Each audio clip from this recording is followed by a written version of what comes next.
कभी सोचा है कि हमारी न्याय व्यवस्था एक ही केस पर दो बिल्कुल अलग अलग नतीजों पर कैसे पहुंच सकती है? आज हम एक ऐसे ही केस को समझने की कोशिश करेंगे जिसमें हत्या की सजा और बेगुनाही के बीच अदालतों की राय ही बट गई। तो ये कहानी शुरू होती है एक दशक से भी पहले, साल 2011 में हुए एक मर्डर केस से। एक ऐसा केस जिसका फैसला कानूनी गलियारों में सालों तक गूंजता रहा।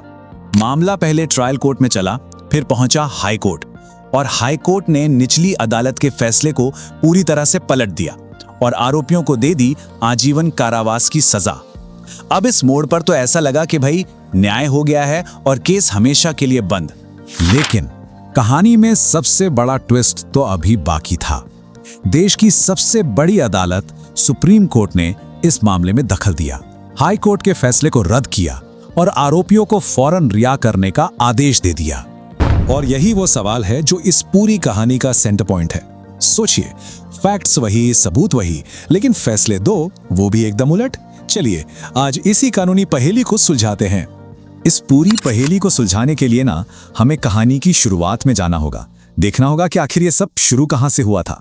तो बात है 2011 की। मार्तंड गौड़ा नाम का एक व्यक्ति अचानक लापता हो गया। कुछ हफ्तों बाद उनके बेटे ने जमीन विवाद का जिक्र करते हुए अपने ही चाचा पर शक जताया, और फिर इसी के बाद गिरफ्तारियां हुई और नहर से मार्तंड गौड़ा का शव भी बरामद कर लिया गया। चलिए अब इस केस के पहले बड़े पड़ाव पर चलते हैं, यानी ट्रायल कोर्ट का फैसला। यहां यह समझना बहुत जरूरी है कि प्रोसिक्यूशन का पूरा केस परिस्थितिजन्य साक्ष्यों मतलब सर्कमस्टेंशियल एविडेंस पर टिका था। इसका सीधा सा मतलब है कि कोई ऐसा गवाह नहीं था जिसने अपनी आंखों से मर्डर होते देखा हो। प्रोसिक्यूशन ने बस अलग अलग सबूतों की कड़ियों को जोड़कर यह साबित करने की कोशिश की कि यह मर्डर इन्हीं आरोपियों ने किया है। और ट्रायल कोर्ट ने पाया कि प्रोसिक्यूशन जिन कड़ियों को जोड़ने की बात कर रहा है वो चैन तो टूटी हुई है। अदालत के हिसाब से सबूत इतने मजबूत नहीं थे कि वो एक दूसरे से जुड़कर बिना किसी शक के जुर्म को साबित कर सकें। यहां तक कि मोटिव और साजिश की थ्योरी भी साबित नहीं हो पाई। ट्रायल कोर्ट ने एक बहुत ही अहम बात कही कि सिर्फ शक, चाहे वो कितना भी गहरा क्यों ना हो, सबूत की जगह नहीं ले सकता, और बस इसी आधार पर सभी आरोपियों को बरी कर दिया गया। लेकिन कहानी यहां खत्म नहीं हुई। जब ये मामला हाई कोर्ट पहुंचा तो एक बहुत ही नाटकीय मोड़ आया, और मामला यहीं सबसे दिलचस्प हो जाता है। देखिए, सबूत वही थे, फाइलें वही थीं, लेकिन हाई कोर्ट ने उन्हें बिल्कुल अलग नजरिए से देखा। जहां ट्रायल कोर्ट को सबूतों में कमजोरियां दिखीं, वहीं हाई कोर्ट का मानना था कि नहीं, ये सबूत तो दोष साबित करने के लिए काफी हैं। हाई कोर्ट ने न सिर्फ ट्रायल कोर्ट का फैसला पलटा, बल्कि आरोपियों को उम्र कैद की सजा भी सुना दी। यानी जो लोग बरी होकर आजाद थे, वो अब सलाखों के पीछे थे। तो अब सवाल ये उठता है कि आखिर सुप्रीम कोर्ट ने ऐसा क्या देखा जो हाई कोर्ट को नहीं दिखा था। चलिए प्रोसिक्यूशन के केस की जो बुनियाद थी उसके 3 मुख्य पिलर्स को एक एक करके देखते हैं। तो प्रोसिक्यूशन का पूरा केस इन 3 स्तंभों पर खड़ा था: एक आई विटनेस, डॉक्टर की मेडिकल रिपोर्ट और नहर से मिली बॉडी की रिकवरी। पहले पिलर पे आते हैं चश्मदीद गवाह, और यहां एक नंबर बहुत जरूरी है, 21 दिन। प्रोसिक्यूशन का जो इकलौता चश्मदीद गवाह था वो घटना के 21 दिन बाद पुलिस के पास अपना बयान देने पहुंचा। अब सुप्रीम कोर्ट के लिए ये एक बहुत बड़ा रेड फ्लैग था। सवाल ये था कि इतनी देर क्यों?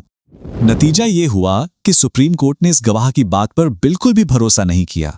अदालत ने तो यहां तक कह दिया कि ये एक प्लांटेड विटनेस हो सकता है, मतलब एक ऐसा गवाह जिसे बाद में कहानी में फिट किया गया हो। अब आते हैं दूसरे पिलर पर, यानी मेडिकल एविडेंस पर। यहां प्रोसिक्यूशन की कहानी और साइंस में एक बड़ा टकराव था। प्रोसिक्यूशन कह रहा था कि हत्या 11 दिसंबर को हुई, लेकिन पोस्टमार्टम करने वाले डॉक्टर की राय थी कि मौत लगभग 25 दिसंबर को हुई। ये जो 2 हफ्तों का फर्क था, ये प्रोसिक्यूशन के केस के लिए एक और बहुत बड़ा झटका था।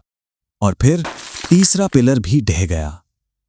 जिन 2 लोगों ने असल में बॉडी को नहर से बाहर निकाला था, उनसे तो कभी अदालत में जिरा ही नहीं की गई, उन्हें गवाही के लिए बुलाया ही नहीं गया। इससे बॉडी रिकवरी की पूरी प्रक्रिया ही सवालों के घेरे में आ गई। तो ये मामला सिर्फ एक क्राइम के बारे में नहीं था, ये हमारी पूरी न्याय व्यवस्था के एक बहुत ही बुनियादी सिद्धांत के बारे में था। यहीं पर सुप्रीम कोर्ट ने एक बेहद अहम कानूनी सिद्धांत पर जोर दिया, जिसे कहते हैं निर्दोषता की दोहरी धारणा। ये क्या है? देखिए, पहला तो ये कि हर आरोपी तब तक बेगुनाह है जब तक वो दोषी साबित ना हो जाए, और दूसरा ये कि अगर एक अदालत उसे बरी कर देती है तो उसकी बेगुनाही की ये धारणा दोगुनी मजबूत हो जाती है। और इसी दोहरी धारणा की वजह से किसी के बरी होने के फैसले को पलटना बहुत मुश्किल होता है। ऊपरी अदालत को यह साबित करना पड़ता है कि निचली अदालत का फैसला बिल्कुल बेतुका था या सबूतों को पूरी तरह गलत पढ़ा गया। सिर्फ ये कह देना काफी नहीं होता कि भाई एक और नजरिया भी तो हो सकता था। सुप्रीम कोर्ट ने पाया कि इस केस में हाई कोर्ट इन सख्त शर्तों को पूरा नहीं कर पाया। और ये हमें एक बहुत बड़े सवाल पर लाकर छोड़ देता है, क्या हमारी न्याय प्रणाली का ये जो सख्त स्टैंडर्ड है वो बेगुनाहों को बचाने के लिए जरूरी है, भले ही इसमें कभी कभी किसी दोषी के छूट जाने का खतरा ही क्यों ना हो? इस पर सोचने की जरूरत है।